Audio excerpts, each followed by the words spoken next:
जालना शहराच्या जुना मोंढा परिसरात रक्ताचा थरार. भर दुपारी संजय सैनी यांची हत्या, 2 संशयित ताब्यात. दुपारी 1 वाजेच्या सुमारास जुना मोंढा परिसरात नागरिक आणि व्यापाऱ्यांची मोठी वर्दळ सुरू असताना संजय सैनी यांच्यावर अचानक हल्ला करण्यात आला.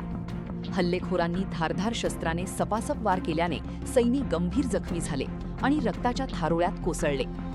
घटनेची माहिती मिळताच सदर बाजार पोलिसांचे पथक घटनास्थळी दाखल झाले. पंचनामा करून मृतदेह उत्तरीय तपासणीसाठी शासकीय रुग्णालयात पाठवण्यात आला. या हत्येमागील नेमके कारण अद्याप स्पष्ट झालेले नाही.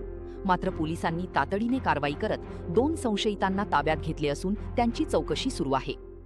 विशेष म्हणजे जालना शहरात सलग दुसऱ्या दिवशी खुनाची घटना घडल्याने कायदा सुव्यवस्थेवर प्रश्नचिन्ह उपस्थित झाले आहे. भर बाजारात दिवसाढवळ्या हत्या होत असेल तर शहरातील नागरिक किती सुरक्षित आहेत? अशाच ताज्या बातम्यांसाठी यूट्यूबवर आधुनिक महाराष्ट्र आणि इंस्टाग्राम फेसबुकवर गणेश पगारे रिपोर्टर या पेजला लगेच फॉलो आणि सबस्क्राईब करा.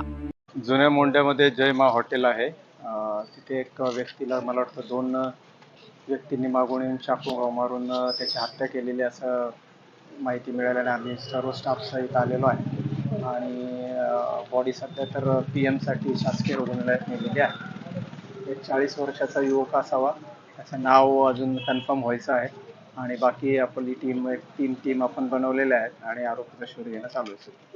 बरं, नेमके हे किती जण होते आणि सीसीटीव्हीच्या आधारे सीसीटीव्ही मध्ये सध्या 2 दिसत आहेत, परंतु अजूनही प्राथमिकच आहे. इतरही सीसीटीव्ही पाहून किती आहेत किंवा काय याचा पूर्ण कन्फर्म तपास करून त्याप्रमाणे कारवाई करू. सर काय कारण नाही?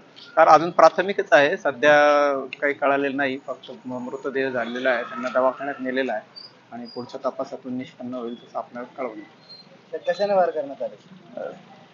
कन्फर्म नाही अजून, पण चाकू असावं असं दिसतंय आहे, परंतु ते कन्फर्म करूनच समजेल.